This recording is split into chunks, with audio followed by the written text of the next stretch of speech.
What's up, Joe? What's up, everybody? As we head down the stretch in Major League Baseball, the pennant races are heating up. Divisions are still up for grabs in the National League East and in the AL and NL Central. On top of that, there are 10 teams in the hunt for wild cards. It's shaping up to be an exciting finish. And joining me today on Sports 360 to break it all down is Rob Duran of Rob Duran Sports. So stay right where you are. We'll be right back. Sports 360. Scully Productions.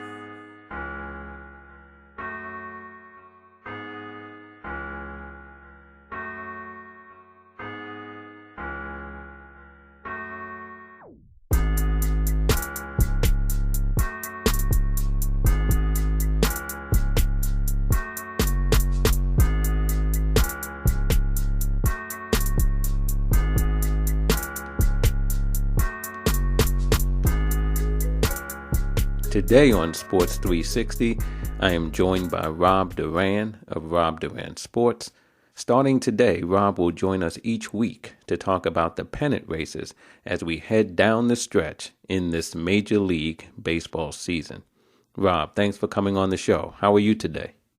I'm doing well, Jeff. Thanks for having me. Rob, as we head into the final stretch of the Major League Baseball season, we have some interesting races in both the American League and the National League. And I'm glad that I got you on the phone for a few minutes today to talk about some of these races as we head into this first week of September. But overall, man, how do you see this season winding down, man? It's been some exciting baseball, some teams playing really well. Some teams like the Mets sort of getting back into it. Even Boston, bouncing back, I think, over the past couple of weeks and getting back into it. But, it has been some exciting baseball. Oh, absolutely. I think this is shaping up to be a great month of September in baseball. Like you mentioned, a lot of teams that may not have seemed like they were going to be in the race towards the middle of the season suddenly caught a surge, got hot. And here we are, a bunch of teams battling for wild card spots, few division spots still up for grabs here and there. Like the American League I just look at the wild card. Like the AL East is pretty much set with the Yankees in the big lead and Houston as well in the West. But the Central, Cleveland got hot out of nowhere, right near the All-Star break. They made a push, even got into first place over the Twins. Since the Twins have, kind of recovered from they're slacking a little bit and jump to the division lead. But that AL wildcard race I think it's going to be pretty interesting to watch down the stretch. I call the wildcard race almost like a 3.5 team race, with the half team being the Red Sox because they're hot and cold a lot this year. But I think even though they're only 5 games out, which the way things can go and schedules and all that stuff with the other teams, 5 games may not be much. No, and especially the way they've been playing. It's interesting, Rob, because you can take a team that's 5 games out, like the Red Sox, but have been playing well, and you feel as if they're in it, right? And then you look, for example, at the Mets, who are 4 games out, and they've been scuffling a little bit, and you feel that they're hanging on by a thread. So sometimes it's a combination of, okay, how many games are you out? But also how well you're playing at that point. And I think Boston's been playing pretty well. Oh, they definitely have. I know Chris Sale is out for the year with the elbow injury, and luckily they avoided the cursed Tommy John surgery. But even with his loss, David Price is back. Eduardo Rodriguez has been pitching well all season. And their bullpen is kind of strengthening just a little bit. It's not what it was last year, obviously. They lost a lot of pieces. But even then, and then their offense has been one of the best in the league from the very beginning of the season. So I think just the combination of that and Devers MVP candidate, probably top 2 or 3 candidate this year. But that team, they can make a run. I won't be surprised. They have the championship pedigree to do it. They proved it last year. Alex Cora is a great manager. And I think they have a run in them. Maybe they make it, maybe they don't. I feel personally they'll fall a little bit short. but they'll definitely make it interesting against the other teams. Yeah, and as we look at the wild card in the AL, I mean, right now as we speak here on Labor Day, Tampa Bay has a half game lead on Cleveland. Cleveland has a half game lead on Oakland, and then Boston is 5 games out. And so that's where you, as you said, 3.5 teams. But if you look this week, I mean, Boston has 3 games against Minnesota and then 4 against the Yankees. So obviously, this is a critical week for Boston. And each of those games, I mean, they're playing at home, but those are some tough teams that they have coming up this week. Oh, definitely. I think I call this their do or die week, which is basically if they can pull out 2 series wins against 2 powerhouse teams in the Yankees and Twins, then there's no reason to count them out. But if they falter, they lose both series, that may be the end of them, depending on, again, what happens with the other teams ahead of them. Because the Rays have a tough schedule coming up where they face the Dodgers, Red Sox, and Yankees. And that can determine a lot of things. Cleveland may have the easiest schedule of the bunch, where they face the Twins twice, and that's really it as far as on paper. And then Oakland is one of those tricky teams. You always think Oakland won't be in it, and then they are. And here they are again. They were in it last year as well. And they have a pretty easy schedule aside from going against Houston. So, like we mentioned, the Red Sox series is kind of do or die coming up with the Yankees and Twins. But other than that, I don't know. It's gonna be fun to see that last week of the season. Yeah. And when we look at the division race, because I think the only division race in the American League that is still up for grabs is in the AL Central, right? And Yep. Minnesota has a 5.5 game lead over Cleveland, but Minnesota has, I think they have a gauntlet coming up where they have 3 against Boston, then they have 3 against Cleveland, 3 against Washington, and then another 3 against Cleveland. So I think these next 12 games for Minnesota, which includes 6 against Cleveland, is going to be important. If they can navigate those 6, those 12 games that they have coming up, then I think they'll be okay. But I don't think the division is out of reach for Cleveland, given what Minnesota has coming up over these next 2 weeks. No, and Cleveland is a team that can get hot. And a lot was said when they traded Bauer to Cincinnati. But the pieces they picked up really shored up that roster. They needed help. They needed offensive help in the outfield. And with Puig and Reyes out there now, they're a powerhouse in the AL. And with Lindor obviously leading the charge, he's as good as they come at the shortstop position. I just think that team is as good as any team in the AL. And they can be scary once they're hot. So Minnesota does have to continue to build on the lead they have, because any slip up from them, like you said, with that schedule they have coming up, Cleveland can easily jump them. Yeah, so I think that's going to be interesting to watch. Now, you mentioned that Oakland doesn't have a very tough schedule, and you're right. I mean, other than a 4-game set against Houston starting next Monday, they really, again, on paper, don't have a very tough schedule. Neither does Tampa Bay. I mean, this coming week, they have 7 games, 3 against Baltimore and 4 against Toronto. And then after that, they have 6 games against Texas and Anaheim. So Tampa and Oakland, which again, Tampa has a half game lead. Oakland is a half game out of the second wild card. But they have, on paper, the 2 easiest schedules coming up. Yeah, and it's funny. Tampa and Oakland, if they make the playoffs, 2 of the lowest payrolls in the league, and they somehow continue to find ways to win year in and year out.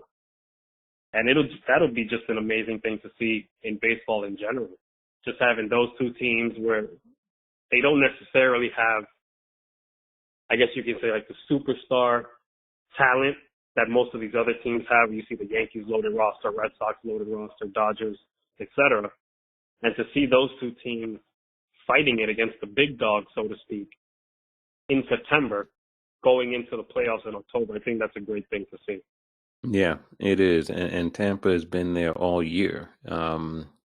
in Oakland as well. I mean, these guys have been contending. So it's going to be really interesting to see, what transpires in the American League this week. Again, we got some really intriguing matchups, especially with Minnesota. They have a couple of series left with Cleveland. So it's going to be interesting to see what happens there. Now, let's switch gears and go to the National League, because there we have a lot in play, I believe. The National League Central, St. Louis has a 3-game lead over Chicago, and then the Braves have a 5.5-game lead on the Washington Nats. And then you have a whole bunch of teams who are in the wild card hunt. Why don't you break down the wild cards for us? Oh, definitely. So this wild card is wild, definitely wild. We have at least 6 teams battling for the spot with the Mets and Arizona. Arizona is another team that kind of just comes out of nowhere towards the end of each year.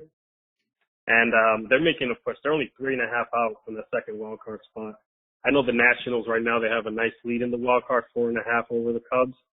But just looking at the teams under them, we have the Cubs, Phillies, the Brewers are still in it. And if Yelich can remain healthy for the rest of the year with the back problems, I think they can make a nice little run towards the end. And again, we mentioned the Mets. On paper, they probably have the best rotation in the game, right there with Houston, just based on pure talent. And if they can get something figured out with the bullpen and make sure that they continue to be consistent, and offensively, we know what the Polar Bear does. He's just breaking home runs every time we turn on the game. That team, the Mets, can easily make a run and jump in and sneak in to that second wild card spot, depending on what happens with the Cubs and the Cardinals. Yeah, I mean, it's interesting about the Mets because their next 3 series are important. I mean, all of these are important, but they have 3 starting with Washington today.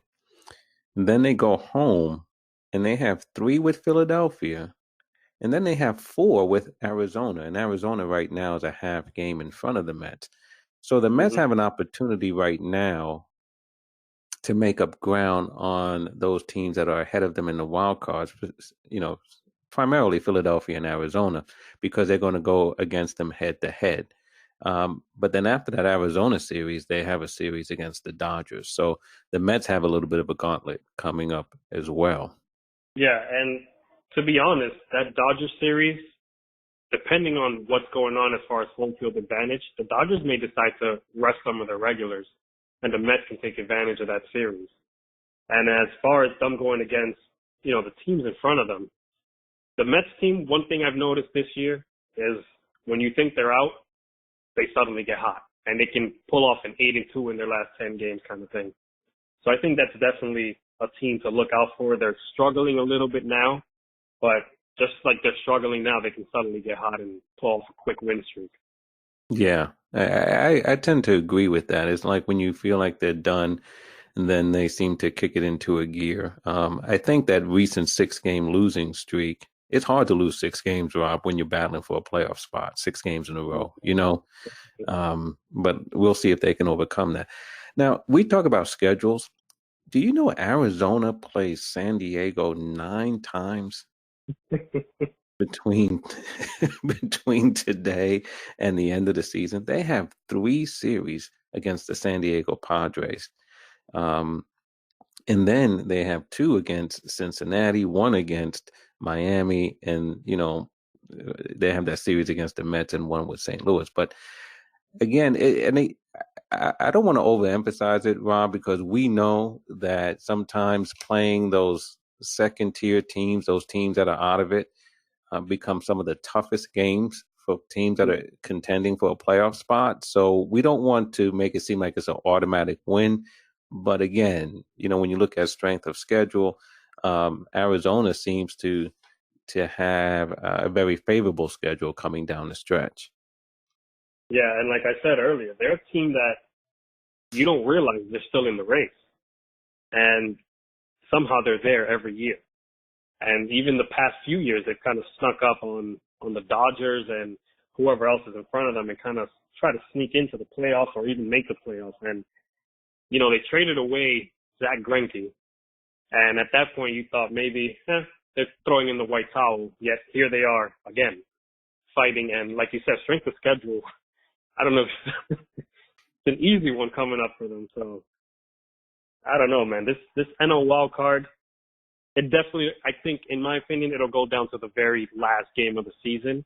And it wouldn't shock me to maybe see a tie here or there with some of these teams for that second wild card spot. Yeah, because there are too many teams that are in the mix. And what's interesting about it, Rob, is how many of these teams are playing each other coming down the stretch, right? Now, obviously, Milwaukee, I thought, rebounded pretty well over the weekend after dropping that first game against the Cubs. And they took the last two, shutting out the Cubs in each game, right?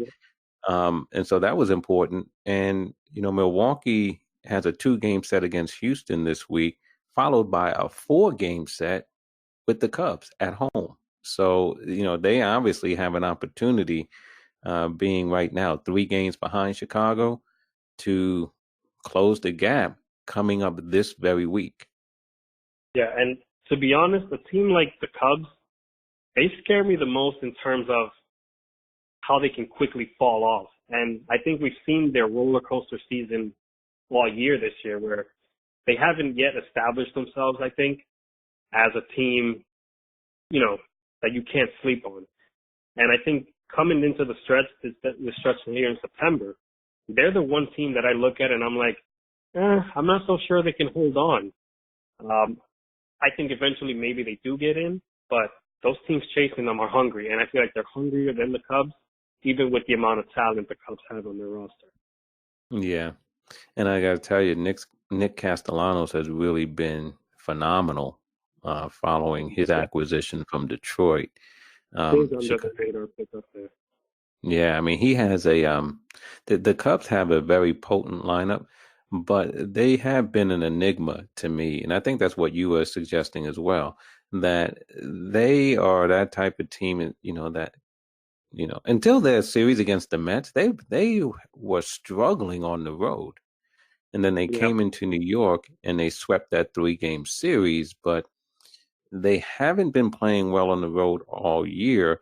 And, they have 4 coming up against Milwaukee in Milwaukee this week. And so it's going to be really interesting. And after that, it's followed by 4 at San Diego. So for a team that hasn't been playing well on the road, these next couple of series are going to be important for the Chicago Cubs. What about Philly? Philly sits 2.5 games behind the Cubs. And in a lot of ways, Philly has sort of been that enigma as well. They really haven't hit their stride. I think a lot of people thought they would be contending for the division. And right now they're battling for a wild card spot. But what do you see in Philadelphia? Honestly, I think a lot of us thought Philly would be one of the best teams in the game, just with the haul they had this offseason with Real Muto at catcher, and then obviously Bryce Harper, and just the talent they had last year. But the pitching hasn't held up the way everyone expected, with Arrieta going down. Aaron Nola hasn't been what he was last year, which is a Cy Young contender. And I think, like you said, they haven't really hit the stride that everyone thought they would hit coming into the season. I wouldn't be surprised if they do hit that stride now, but they do have a tough schedule. Like we mentioned earlier, they go against basically everyone in the division towards the end of this last month. So if they're able to, grind it out and get some wins, that's a team to watch coming into the playoffs if they walk in there hot. And Bryce Harper, for all his, the hype coming into the season and the big contract and everything, he's performing pretty well down the stretch. And I think that's what they need, just him to kind of anchor that offense, put it on his shoulders and take them all the way. Yeah, I agree with that. Bryce has been playing well over the last month or so, and they are going to need him to lead. And so it's going to be interesting to see if he does. But, you mentioned their schedule. They have 4 against Cincinnati coming up, and then it gets tough. 3 at the Mets, 4 with Atlanta, 2 with Boston, another 3 with Atlanta, 3 with Cleveland, 5 with Washington, and then they end with 3 against Miami. So after the Cincinnati series, they're playing every series that they have. 1, 2, 3, 4, 5, 6 series in a row are against teams that are vying for a playoff spot. Yeah, they're going to have to definitely earn their money against those teams. Yeah, no doubt about it. No doubt about it. And then as we mentioned before, I mean, the Dodgers right now have the West on lockdown, right? But, so I think they're fine. What about St. Louis? I mean, again, they have a 3-game lead. They're division leader, but they're not totally out of the woods themselves, because they do have 7 games against the Cubs toward the end of the season. So, St. Louis is a team a lot of people don't seem to be speaking about, but here they are leading the division, even though it's just by 3 games as we head into the first week of September. Yeah, St. Louis is another team this year that just kind of quietly just did their thing. They put their head down and did their thing, and here they are leading the division. I actually had them going into the playoffs as the wild card team, the first wild card team, with the Cubs winning the division this offseason. And I can't say it shocked me that they are in first place.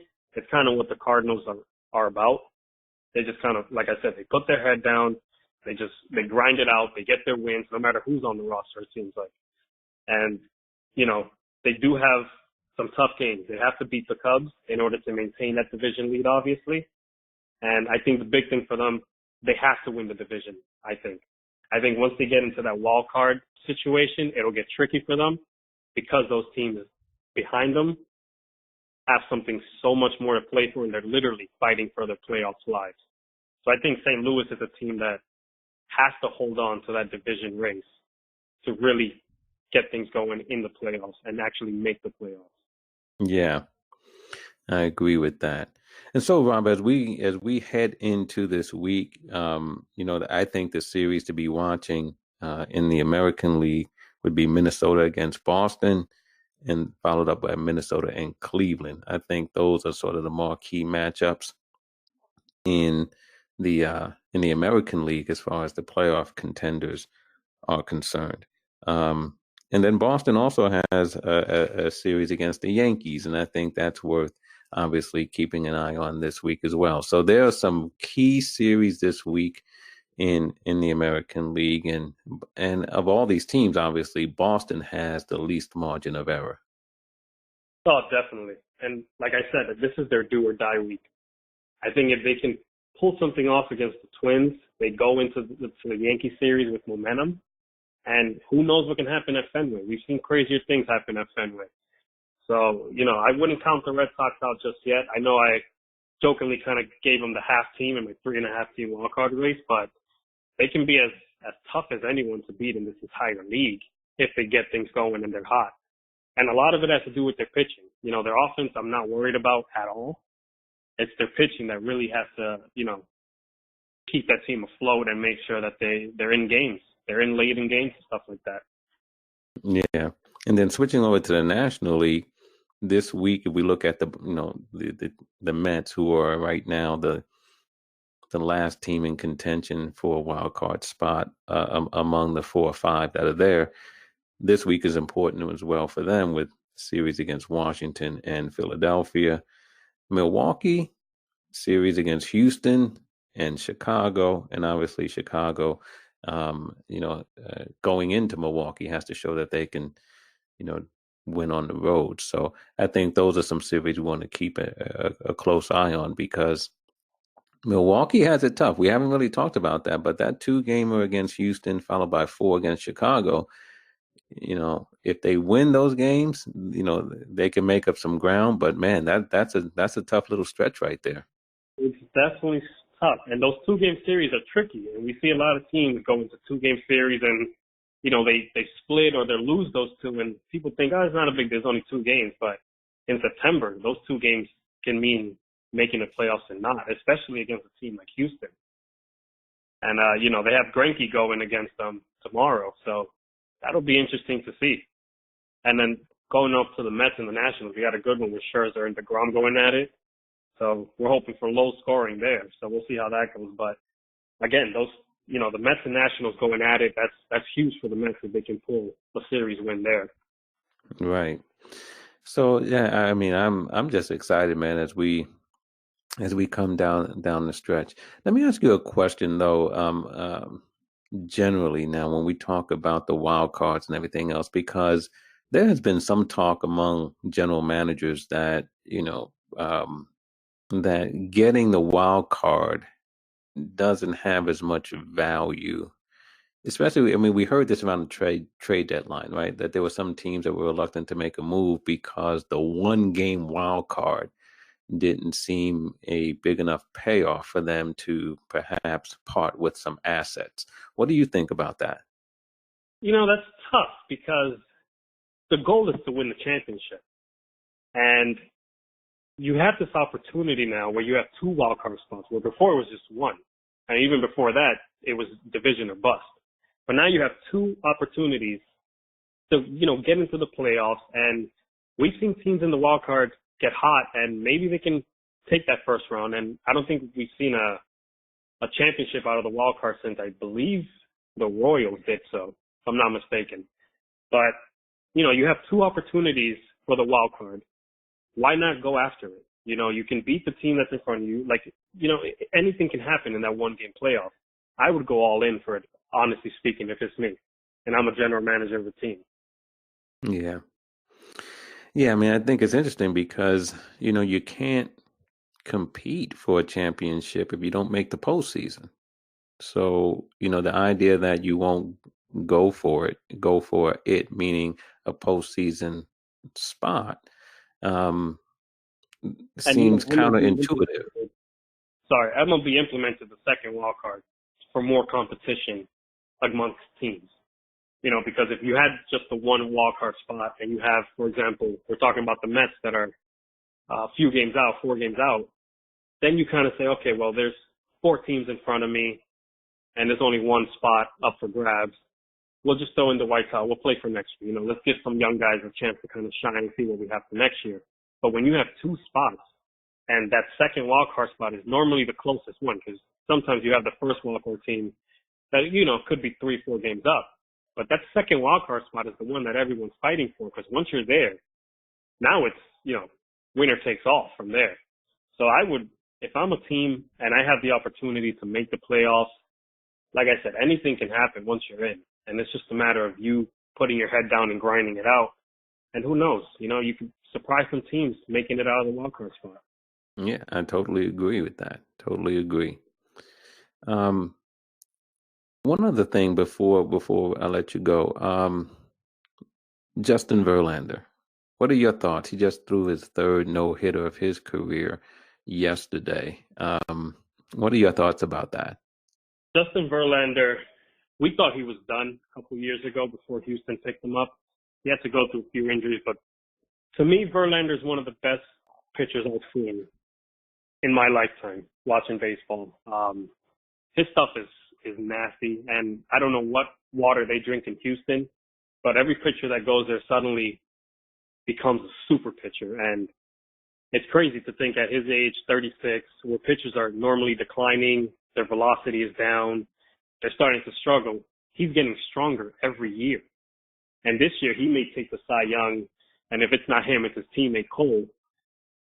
It's just crazy to see that at his age, the way he's still dominating lineups. And I know the Blue Jays, they're not in contention, but they have a young offensive squad who they're a bunch of beasts there. And he's able to shut that lineup down and just shut every lineup that goes against him down. I think it's great to see a pitcher like him get a no-hitter, something that we don't see, especially if he threw 120 pitches, which is, at this day and age, you don't see guys throwing 100 pitches anymore. And he was able to do it and get stronger each and every inning. It's amazing to see. Yeah. I mean, hats off to Justin Verlander, because as you said, it wasn't that long ago where it seemed as if, his career was coming to an end in Detroit. He wasn't pitching well. Injuries, all that stuff. And even when Houston picked him up, nobody was really worried about it, I guess you can say, because he was coming off a down year full of injuries and stuff like that. And it's like Houston picking him up, and he was owed all that money. Houston did pick him up at the waiver deadline a couple of years back, and he's earned every penny, if not more. Sure has. He sure has. And I think he's a big part of that, obviously a big part of that team, as you said, with Cole and with Greinke, and, as quiet as it's kept, Wade Miley's been pitching well this year as well. So Houston, once again, looks tough. So, but yeah, it was great to see Justin Verlander go out there and get his third no-hitter of his career yesterday against Toronto. And so lastly, Rob, why don't you tell us a little bit about Rob Duran Sports? I know we can catch you. You have a YouTube channel and you're on other social media platforms, but why don't you just tell us a little bit about that and where people can grab a listen? Yeah, so I'm tinkering around with the YouTube channel and a little thing on SoundCloud, a podcast that I'm working on. I started my page, Rob Duran Sports, on Instagram, and I kind of branched out to Facebook and Twitter from there, just to kind of be in tune with all the social media. And originally I started as a page that covered basketball and football as well. And then I kind of just zoned into the one sport that I grew up watching and, the sport that I love the most, which is baseball. So I'm primarily a baseball page. And yeah, I give up-to-date news, analysis, breakdowns. I'm always up for a good debate. As you know, Jeff, we kind of went at it with the Yankees and Mets a couple times. So, it's always fun to, to have discussions with people and things like that. But yeah, so I'm, basically a baseball page, just trying to give people the news that they may have missed in the morning or whenever it is. And, I'm just trying to grow from there. Just trying to give people the genuine information and be the best I can be at the sport that I love and reporting about it and stuff like that. So again, I'm on Facebook, Twitter, Instagram. I have a YouTube channel. It's all under the same name, Rob Duran Sports. So if you guys get a chance, check that out. Yeah, certainly, because I've checked you out a number of times, man, and I like some of the things that you put up. Some video clips and some good information on sometimes on transactions or on player achievements and all the rest of that. So it's a lot of good information. And then also too, you give your take on the game of baseball. And so, yeah, I encourage everybody who's listening here to check out Rob Duran on Rob Duran Sports. I think you'll get a lot out of it. So I got a lot out of this, Rob. I really appreciate it, man. And, we're going to keep our eye on the series this week. And then you and I will come back again next week, see where we are as far as these pennant races go, and look at the week ahead as we keep barreling toward the postseason. But thanks a lot, Rob, for taking some time today on this Labor Day to chop it up a little bit about Major League Baseball. Oh, thank you for having me, Jeff. It was a pleasure. All right, Rob Duran.